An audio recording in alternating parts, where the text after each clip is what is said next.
창세기 30장 25절부터 43절까지의 말씀을 한 절씩 교독하여 읽습니다. 라헬이 요셉을 낳았을 때 야곱이 라반에게 이르되 나를 보내어 내 고향 나의 땅으로 가게 하시되 내가 외삼촌에게서 일하고 얻은 처자를 내게 주시어 나로 가게 하소서. 내가 외삼촌에게 한 일은 외삼촌이 아시나이다.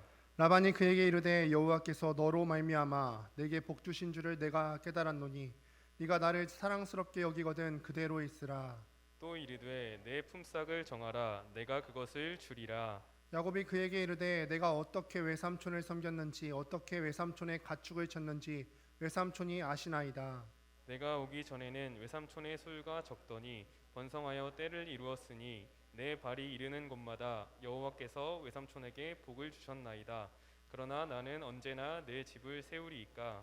라반이 이르되 내가 무엇으로 내게 주랴. 야곱이 이르되 외삼촌께서 내게 아무것도 주시지 않아도 나를 위하여 이 일을 행하시면 내가 다시 외삼촌의 양떼를 먹이고 지키리이다. 오늘 내가 외삼촌의 양떼에 두루 다니며 그 양 중에 아롱진 것과 점 있는 것과 검은 것을 가려내며 또 염소 중에 점 있는 것과 아롱진 것을 가려내리니 이 같은 것이 내 품삯이 되리이다. 후일에 외삼촌께서 오셔서 내 품삯을 조사하실 때 나의 의가 내 대답이 되리이다. 내게 혹시 염소 중 아롱지지 아니한 것이나 점이 없는 것이나 양 중에 검지 아니한 것이 있거든 다 도둑질한 것으로 인정하소서.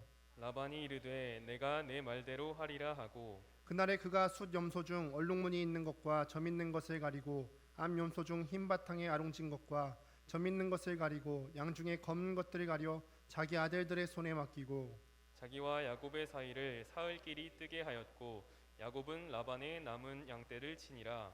야곱이 버드나무와 살구나무와 신풍나무의 푸른 가지를 가져다가 그것들의 껍질을 벗겨 흰 무늬를 내고 그 껍질 벗긴 가지를 양떼가 와서 먹는 개천에 물 구유에 세워 양떼를 향하게 하매 그 떼가 물을 먹으러 올 때에 새끼를 베니 가지 앞에서 새끼를 뱀으로 얼룩얼룩한 것과 점이 있고 아롱진 것을 낳은지라. 야곱이 새끼 양을 구분하고 그 얼룩무늬와 검은빛 있는 것을 라반의 양과 서로 마주보게 하며 자기 양을 따로 두어 라반의 양과 섞이지 않게 하며 튼튼한 양이 새끼 뵐 때에는 야곱이 개천에다가 양떼의 눈앞에 그 가지를 두어 양이 그 가지 곁에서 새끼를 베게 하고 약한 양이면 그 가지를 두지 아니하니 그렇게 함으로 약한 것은 라반의 것이 되고 튼튼한 것은 야곱의 것이 된지라. 함께 읽습니다. 이에 그 사람이 매우 번창하여 양떼와 노비와 낙타와 나귀가 많았더라. 아멘.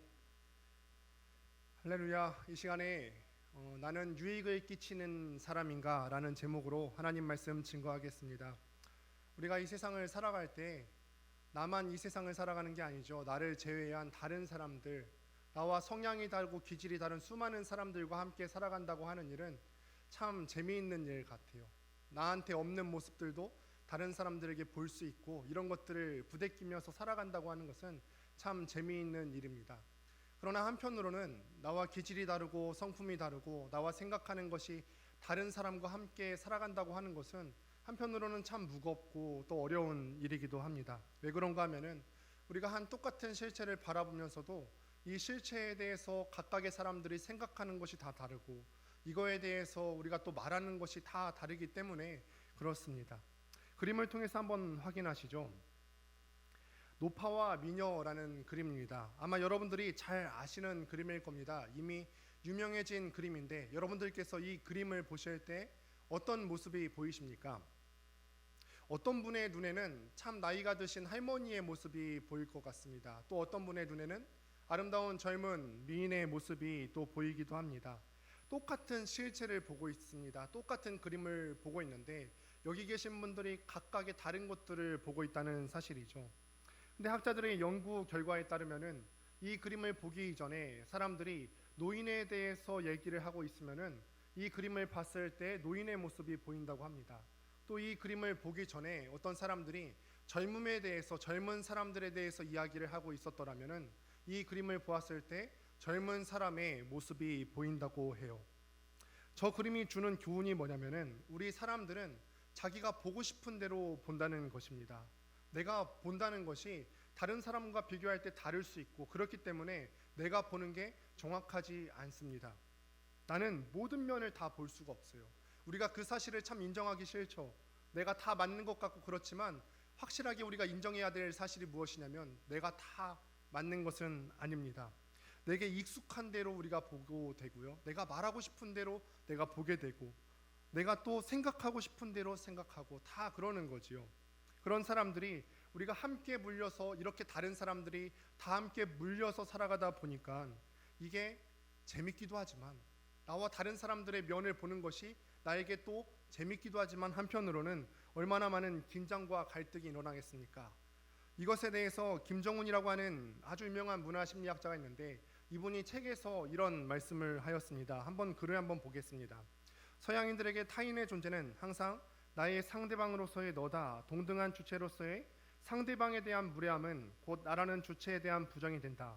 그래서 그들은 생판 모르는 사람과도 곧바로 날씨 이야기를 할 수 있고 남 모르는 사람에게도 웃으며 이야기를 건넬 수가 있다. 너의 존재를 인정할 때 다가 성립하기 때문이다. 김정훈 씨가 쓴 나는 아내와의 결혼을 후회한다. 제가 이 책을 보았을 때 이런 책 제목을 보고 끌려서 본 게 아니라 이런 설명을 보고서 내가 보게 되었는데요. 한마디로 이 사람이 하고자 하는 말이 뭐냐면은 타인이라는 것에 대해서 타인이라는 사람은 나와 똑같은 위치에 있다는 사람인 거죠. 그래서 나랑 너랑은 똑같은 위치에 있기 때문에 내가 상대방을 무시한다는 것은 어떤 것이냐면 곧 나 자신에 대해서 무례하다는 거예요. 그래서 남을 존중하는 사람은 자신을 존중하게 여길 수 있는 사람이고 남을 천대하는 사람은 곧 그 남을 천대하는 것을 통해서 자기 스스로를 천대하는 것과 같다고 서양 사람들이 생각한다는 거예요. 그래서 서양 사람들은 그 남을 존중하기 때문에 서로 길 가면서 모르는 사람이라 할지라도 인사를 하더라고요. 제가 그래서 남아공에 갔는데 동네를 걸어가고 있는데 우리 한국 문화에서는 익숙하지 않아요. 막 조깅을 하고 있는데 어떤 사람들이 저를 보고 하이 해요. 굿모닝 그러는 거예요. 그래서 저는 이거 어떻게 해야 되나, 혹시 내 뒤에 사람이 없나 돌아봤는데 명백히 그 자리에는 저밖에 없어요. 그래서 제가 그 문화에 3년 정도 있다 보니까 어느덧 익숙해져서 한국에 오다 보니까 그 버릇이 또 거꾸로 들은 거예요. 모르는 사람한테 가서 동네 사람한테 좋은 아침입니다 하니까 그 어르신이 또 저 사람은 뭐 하는 사람인가 또 쳐다보더라고요. 저 문화심리학자가 서양인에 대해서는 저렇게 평가를 했는데 똑같은 상황에 대해서 동양인들, 특별히 한국인들에 대해서 평가한 것을 한번 보시겠습니다.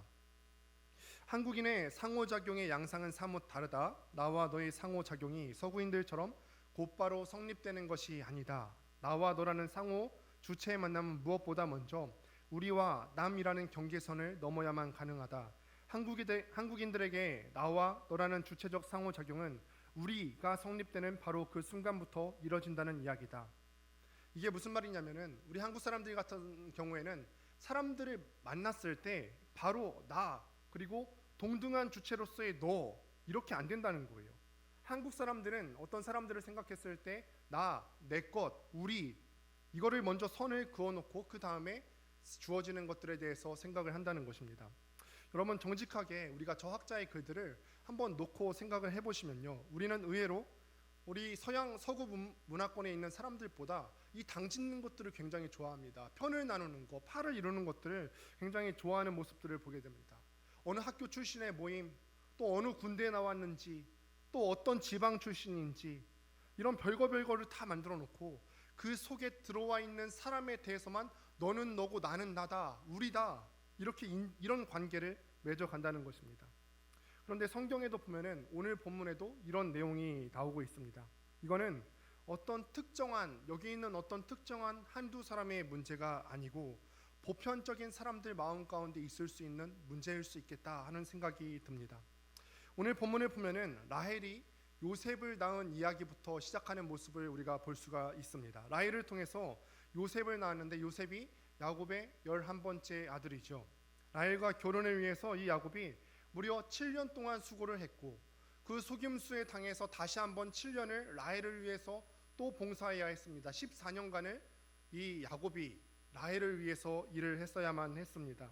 오늘 본문에 보니까 라헬이 이 11번째 아들인 요셉을 낳을 때쯤 됐을 때, 그렇게 낳았을 때 야곱의 마음 가운데 내가 문득 고향에 돌아가고 싶은 마음이 생겼다라는 구절이 기록이 되어 있습니다. 사람은 다 이렇게 고향에 돌아가고 싶은 마음이 있죠. 그래서 우리들도 명절이 되면은 그 명절 때 그렇게 교통대란이 일어날 줄 알면서도 우리가 또 가는 것 아니겠습니까? 그런데 가만히 보니까 이 야곱이 꼭 고향 그 장소에 가야겠다라고 생각했던 것만은 아니고, 이 야곱의 마음 가운데 있었던 본심이 무엇이냐? 자기 가게를 이루고 싶었던 거죠. 자기 집을 이루고 싶었던 것 같습니다. 그도 그렇지 않을까요? 왜냐하면 이 야곱의 나이가 적지 않은 나이인데, 적지 않은 나이에 외삼촌 집에 왔다가 무려 14년 짧지 않은 시간 가운데 이 라헬을 위해서 또 외삼촌 댁을 위해서 봉사를 했는데, 이제는 내가 그 70대 나이가 훨씬 지났고 이제 80대가 지났는데, 이 나이 때 외삼촌 집에 얹혀 사는 거 그만두고 이제는 내 집, 내 가업을 나도 한번 이루고 싶지 않겠습니까? 그 사이에 14년의 시간이 흐르는 동안 나에게는 아내가 넷이 있고요, 11명의 아들이 생겼고 딸이 하나가 생겼습니다. 이제는 내가 좀 외삼촌 영향에서 독립해서 내 가업을 한번 이뤄보고 싶다라고 하는 생각, 내 집을 이뤄보고 싶다는 생각이 잘못된 생각은 아니죠. 야곱이 그렇게 외삼촌에게 부탁을 했더니 외삼촌이 이 야곱의 제안에 대해서 흔쾌히 수락을 합니다. 내가 너로 말미암아 여호와께 복을 받았음을 내가 깨닫는다. 야곱이 그렇게 얘기합니다. 오늘 본문 말씀 가운데 저희가 따로 읽지는 않겠습니다만, 내가 너로 말미암아서 여호와께 복을 받았음을 내가 깨닫는다. 라반이 지금 정말 중요한 말을 한 것입니다. 여호와께서 너로 말미암아 내게 복 주셨음을 내가 깨닫는다. 여러분, 이 문장이 저는 한편으로는 그렇게 무겁고 또 진중하게 다가옵니다. 여호와께서 너로 말미암아 내게 복 주셨음을, 야곱 같은 사람도 복의 통로가 되네요. 우리는 야곱이 어떻게 살았는지 이미 그의 인생에 대해서 지난 창세기의 강해의 시간을 통해서 이미 잘 알고 있잖아요. 야곱 반칙 왕이잖아요. 야곱은 속이는 사람이잖아요. 형과 또 아버지를 속였던 사람입니다. 그런데 이 반칙왕이 하나님에 의해서 버려질 것 같은데, 하나님께서는 이 반칙왕을 붙잡으셔서 잘 살지 못하는 라반의 집에 보내주셔서 이 야곱으로 하여금 복의 통로가 되게 해주셨다는 것입니다. 저는 이것이 굉장히 두렵고 한편으로는 감사합니다. 이런 하나님의 사랑과 이런 반칙왕조차도 축복의 통로로 삼으시는 그의 능력이 한편으로는 저에게 두려움입니다. 그런데 또 하나가 두려운 것이 있습니다. 우리가 얼마나 야곱을 정죄합니까? 우리가 야곱을 보면서 참 많이 정죄해요. 이 인생에 대해서 별로 잘나지 않은 인생 같고 속이는 인생 같고, 우리가 성경 인물 중에서 누군가를 본받는다고 했을 때 야곱의 인생을 말하는 사람은 별로 없습니다. 반칙 왕이라고, 속이는 사람이라고 우리가 이 사람에 대해서 얼마나 정죄하고 비판했습니까? 그런데 우리가 한번 곰곰이 생각해 보시죠. 우리가 있는 자리에서 나는 이 반칙 왕 야곱보다도 다른 사람에게 더 복이 되고 있습니까? 하나님을 알지 못하는 이 라반의 입에서 내가 너로 말미암아 여호와께 복 받았음을 내가 깨닫는다. 우리도 다른 사람에게 그런 이야기를 들으면서 살아가고 계십니까? 나는 정작 다른 사람을 정죄하면서 그 사람이 다른 사람에게 복이 되는 것 이상으로 나는 다른 사람에게 정말 복된 인생, 축복의 통로로 살아가고 있는가 하는 문제예요. 남을 정죄하는 거는 제가 잘합니다. 내 생각이 맞는 것 같고, 나와 다른 사람들, 나와 다른 생각을 하는 사람들에 대해서는 정죄하는 거 잘 하는데, 내가 사람들에 대해서 복이 되고 있는가에 대해서는 구체적으로 우리가 점검하고 있지를 못하는 겁니다. 이거는 우리가 세상 속의 그리스도인으로서 깊이 있게 고민해야 되는 문제가 아닙니까? 우리 모든 그리스도인들은 축복의 통로로 부름을 받았습니다. 우리가 축복의 통로로 부름을 받았다고 하는 그 문제는 교회 내에서만 갇힌 문제가 아니에요. 믿는 사람들 내에서만 우리가 어떤 봉사를 함으로써 축복의 통로로 쓰여진다는 것이 아니라, 세상 속에 논 크리스천들과 살아가는 그 가운데서도 우리가 축복의 통로로 부르심을 받았는 줄을 믿습니다. 하나님이라고 하는 절대 복을 소유한 사람들로서, 절대자를 모시고 있는 사람으로서 세상에 나가서 복을 전하는 사람으로 우리가 부름을 받았기 때문에 그렇습니다. 그러니까 우리는 오늘 이 구절을 보시면서, 이 본문을 보시면서 우리가 꼭 한 가지를 결단하셔야 됩니다. 하나님, 내가 내 가족과 그리고 내 직장과 내 학교에서 내가 있는 그룹 내에서 복이 되겠습니다. 축복의 통로가 되겠습니다. 내가 하나님의 축복이 드러나게 되는 그런 역할을 내가 감당하겠습니다. 내가 어떻게 하는 게 내가 있는 몸담고 있는 곳에서 복이 되겠습니까? 결단해야 되죠. 내 복을 누리는 사람들이 나에게 와서 하는 말이 내가 너 때문에 복 받았다는 것을 깨달았다고. 너를 보니까 내가 너로 말미암아 여호와께 복을 받았다는 사실을 깨닫는다. 하나님이 너로 말미암아 내게 복 주셨음을 깨달았다고 와서 나한테 말하기까지 나는 복된 삶을 살겠다고 다짐해야 하는 것이 그리스도인의 삶이라는 거죠. 이 지점에서 제가 저 스스로와 또 여러분들에게 또 도전을 드리고 질문하고 싶은 것이 있습니다. 진짜 여기 계신 분들은 다른 사람에게 복이 되기를 원하십니까? 정말 다른 사람이 잘 되는 게 기분이 좋으세요? 심지어는 나는 안 되고 다른 사람이 잘 되고 있는 과정 가운데서도 여러분들 기분 좋으십니까? 의외로 사람들은요, 나 아닌 다른 사람들 잘 되는 거 그렇게 좋아하지 않습니다. 나와 가까울수록 더욱 그렇죠. 그래서 우리말에도 이웃 사촌이 땅을 사면은 내가 배가 아프다는 말도 있죠. 부모님이 한 배 아파 낳은 이 형제들 간에도요, 돈 때문에 질투하고 소송하고 난리인 세상에 내가 나하고 피 한 방울 안 섞인 그 다른 사람들, 남들이 잘 되는 거를 내가 기뻐한다고요? 이게 쉬운 이야기가 아닙니다. 그런데 하나님께서 우리를 그 자리로, 그렇게 복의 통로가 되는 자리로 우리를 부르셨다는 사실입니다. 이 부르심이 정말 우리에게는 엄중한 부르심인 거고 무겁게 우리가 받아들여야 되는 부르심인 거죠. 그래서 우리는 날마다 우리가 하나님 앞에서 엎드려서 기도해야 되고, 하나님, 내가 이 복으로 쓰임 받게 해달라고 결단하고 기도하고, 구체적으로 내가 복의 통로로 어떻게 쓰임 받아야 될지에 대해서 날마다 결단해야 되는 거죠. 라반이 여호와께서 너로 말미암아 내게 복을 주셨음을 내가 깨달았다.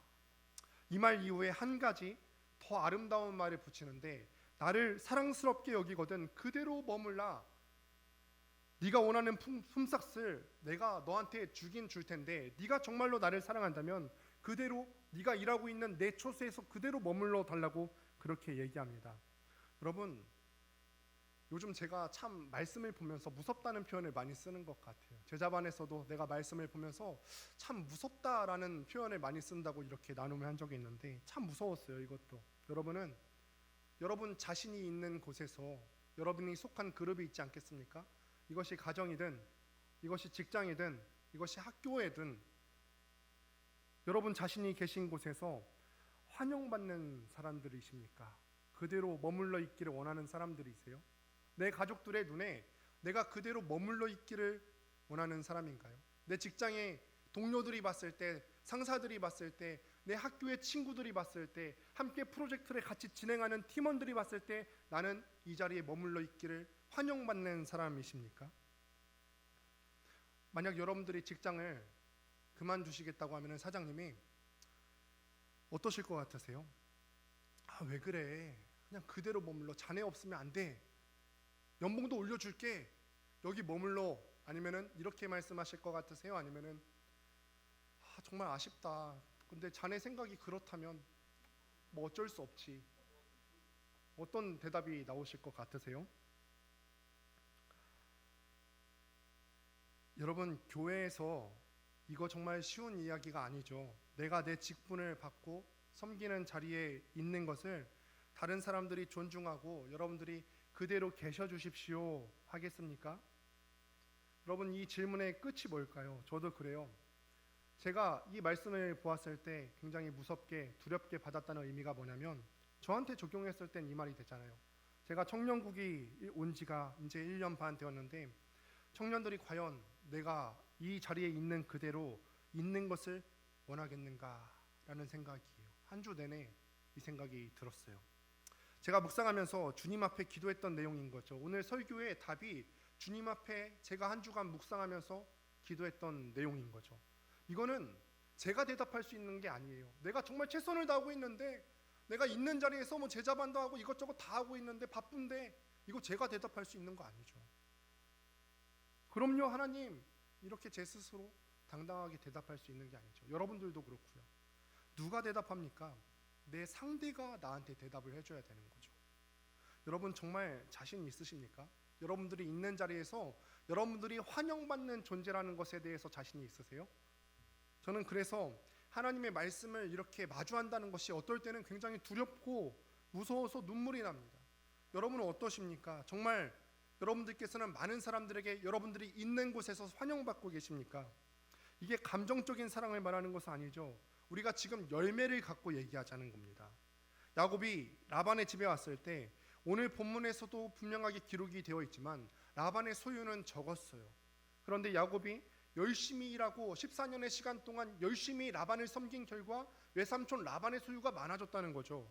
이거를 라반이 본 거예요. 보니까 이 외삼촌 입장에서 봤을 때 얘한테 품삯을 더 주고서라도 그대로 머물게 하는 게 나한테 복이 되겠구나. 그러니까 제발 머물러 달라고 부탁하는 거죠. 하나님께서 우리에게 구체적인 섬김의 열매를 여러분들에게 주시기를 간절히 원합니다. 야곱이 이 말을 듣고는 한 가지 중요한 대답을 합니다. 내가 어떻게 외삼촌을 섬겼는지와 어떻게 외삼촌의 가축을 쳤는지 외삼촌이 아십니다. 본문 가운데 그렇게 기록이 되어 있어요. 내가 어떻게 외삼촌을 섬겼는지와 어떻게 외삼촌의 가축을 쳤는지 외삼촌이 아십니다. 라고 대답을 합니다. 여러분 이 본문의 문장을 여러분들이 한번 정확히 생각하면서 한번 보십시오. 놓치기 쉬운 구절이지 않습니까? 내가 어떻게 외삼촌을 섬겼는지, 외삼촌을 섬기는 것과 외삼촌의 가축을 어떻게 쳤는지는 같은 맥락이에요. 한 사람을 섬긴다고 하는 게 뭐죠?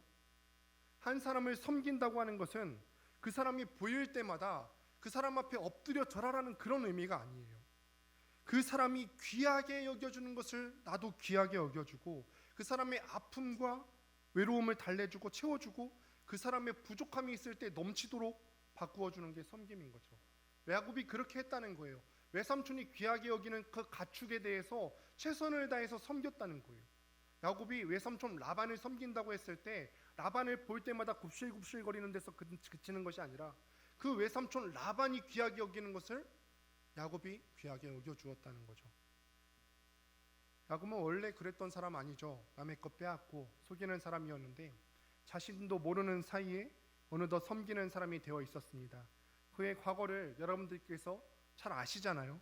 형의 발꿈치를 잡고 나오지를 않나, 나와서는 형의 장자권을 교묘하게 빼앗지 않나, 형의 축복을 빼앗지 않나, 아버지와 형을 다 속이고 자기 집을 세워보겠다고 몸부림치던 그런 야곱인데 그의 14년 동안에 하나님께서는 이 속이던 야곱을 붙들어 주셔서 소유가 아주 적은 이 외삼촌 집에 넘치는 소유가 되도록 축복의 통로가 되게 해주셨습니다. 저와 우리 라이프캐쳐 우리 청년들 모두는 우리 가정과 일터와 학교와 교회에서 넘치도록 구체적으로 섬기시는 그런 교회가 되기를 간절하게 바랍니다. 말은 섬김이 아니죠. 엎드려 고개 한번 굽실거리는 것이 섬김이 아닙니다. 구체적으로 내 이웃에 내가 공동체를 섬기고 사랑한다고 하는 것은 말로만 공동체를 추상적으로 사랑하는 것이 아니라 그 필요를 채우는 행위입니다. 구체적으로 그의 필요를 채우셔야만, 공동체에 필요가 있을 때 채우셔야만 그게 섬김이죠. 이 이야기를 다 마치고 나서 자기 품삯을 제안합니다. 그런데 야곱이 제안한 품삯을 또 본문 가운데 한번 보실 텐데 너무너무 적어요. 그게 뭐냐면은 외삼촌의 양이나 염소 중에서 깨끗하게, 쉽게 말하면은 완전히 까맣든지 하얀 거는 외삼촌 가지시고 저한테는 얼룩덜룩한 것만 줘주시면 됩니다 라고 이렇게 이야기를 합니다. 그게 저의 14년 품삯이 되겠습니다 이렇게 얘기한 겁니다.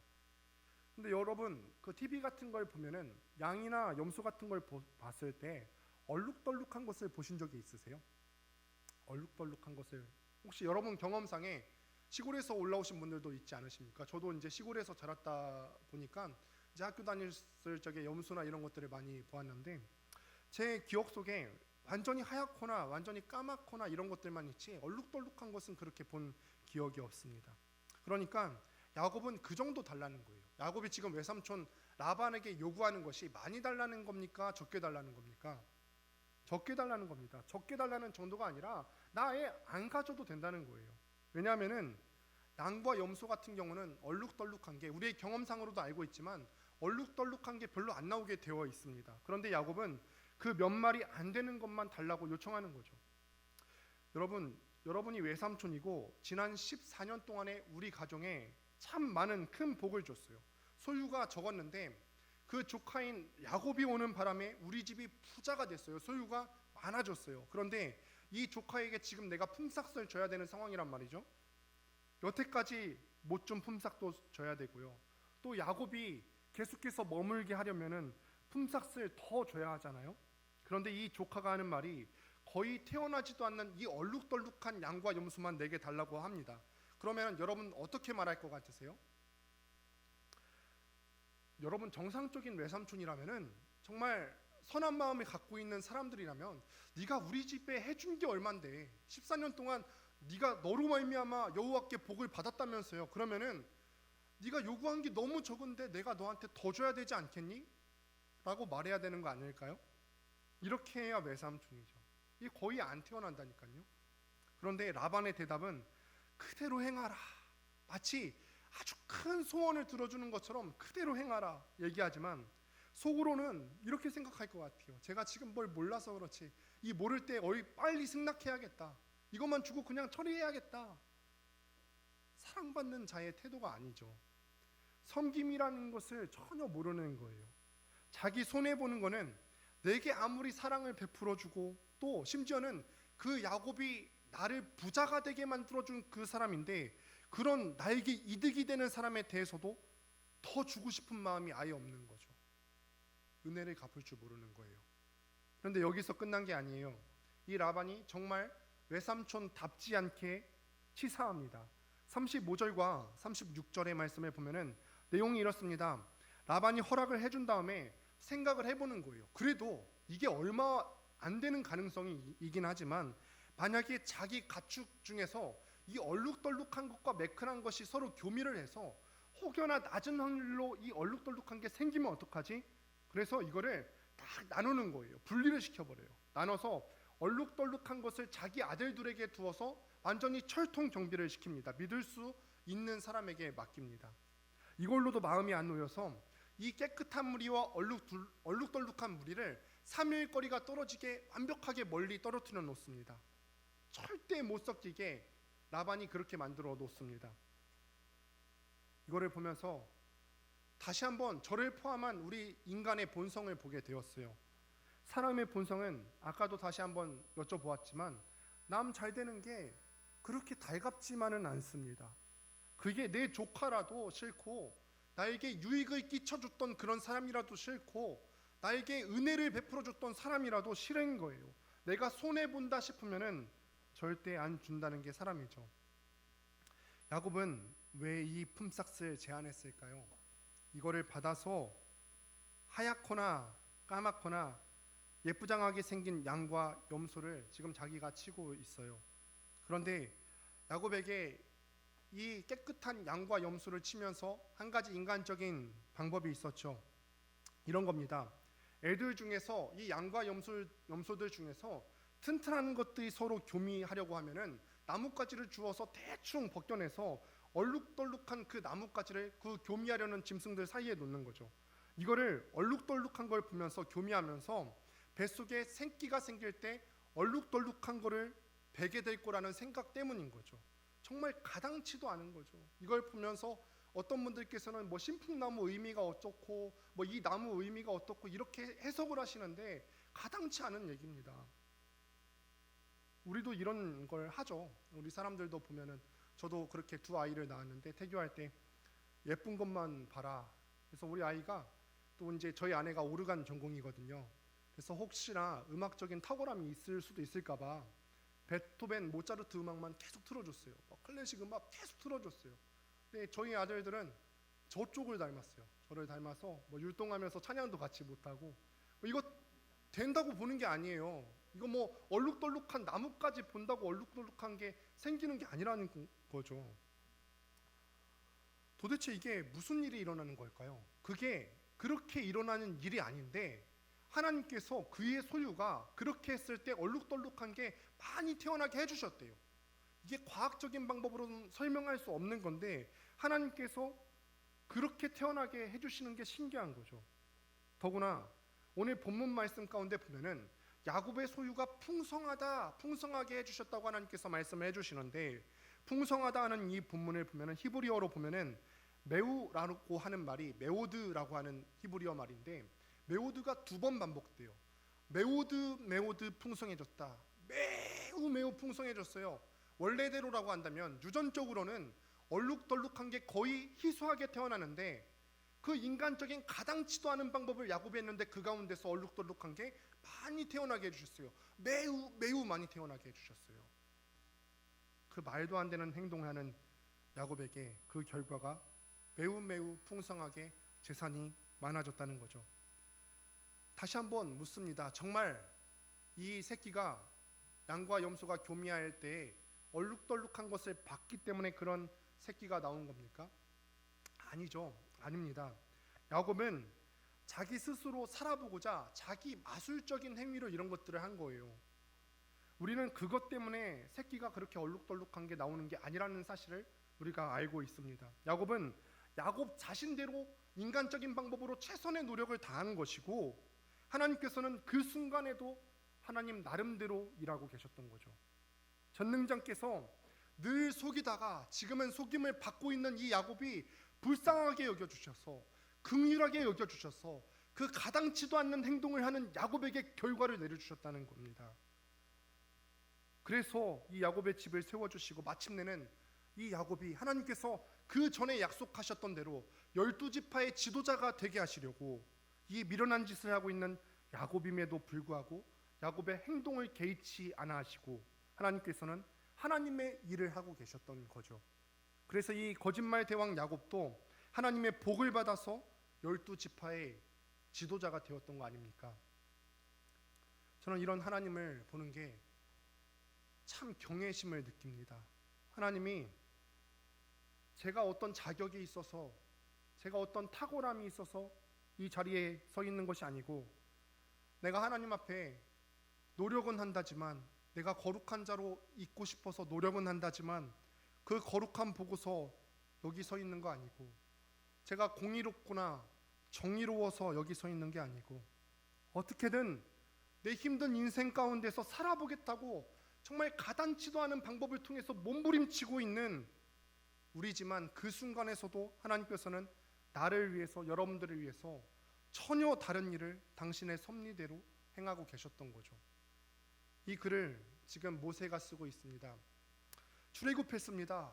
이 이스라엘 사람들이 그런 조건에 되지 않는 자격 미달의 사람들이 가나안 땅의 주인이 될 수 있겠습니까? 그렇게 오랫동안 노예 생활하면서 전쟁 연습다운 연습도 한번 해보지 못한 이스라엘 사람들이 과연 가나안 땅에 들어갈 수나 있겠습니까? 그런데 이 말씀을 보면서 우리는 우리대로 정말 가당치도 않은 일을 꿈꾸고 있지만, 군대 전쟁 연습 한번 해보지도 못한 그 사람이지만, 우리가 정말 우리의 나름대로 최선을 다하고자 노력할 때 하나님께서 일하시는 것을 보게 될 거라는 말입니다. 그들을 불러내신 하나님께서 그의 인생을 책임지시고, 또 이스라엘 사람들이 결국에는 가나안의 주인이 되게 만들어 주실 겁니다.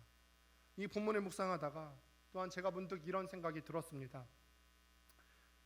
저를 위해서 기도하시는 분들이 생각이 났어요. 저를 위해서 기도하시는 분들이죠. 저를 위해서 기도해 주시는 분들이 참 많습니다. 항상 감사함을 느끼는 것은 대표 기도하시는 분들께서 항상 저를 위해서 기도해 주시고, 또 개인의 자리에서 저를 위해서 기도해 주신다고 또 연락으로 격려해 주시고, 또 우리 교회에 함께 계시지는 않지만 우리 양가의 부모님들과 제 동생네 식구들도 다 저를 위해서 기도를 하고 계시고, 지나왔던 스승 목사님들도 연락을 취하면 항상 기도해 주시겠다고, 기도하고 계시다고 그렇게 연락을 해 주십니다. 어떤 면에서요, 저는 얼룩덜룩한 그 막대기 하나 놓고 제 살 길 찾느냐 몸부림치는 그 사람 같아요. 가당치도 않은 일이지만 나도 한번 살아보겠노라고 이 사역을 어떻게든 부족하지만 감당해 보겠노라고 막 발버둥 치는 것 같지만, 저를 위해서 기도해 주시는 그 분들의 눈물 때문에, 수많은 분들의 힘들 때문에 그분들의 기도를 도구로 사용하신 하나님의 전능하시고 사랑 넘치시는 섭리 때문에 제가 이 자리에 있는 거 아닐까. 또 여러분들께서도 여러분을 위해서 기도해 주시는 여러분들 자체로는 정말 나무 껍질 벗겨놓고 아둥바둥 하는 것처럼 보이지만 여러분들을 위해서 기도해 주시는 그분들의 눈물과 기도 때문에 여러분들이 자격이 안 되지만 여기 있는 것도 아니겠습니까? 우리 라이프캐쳐뿐이겠습니까?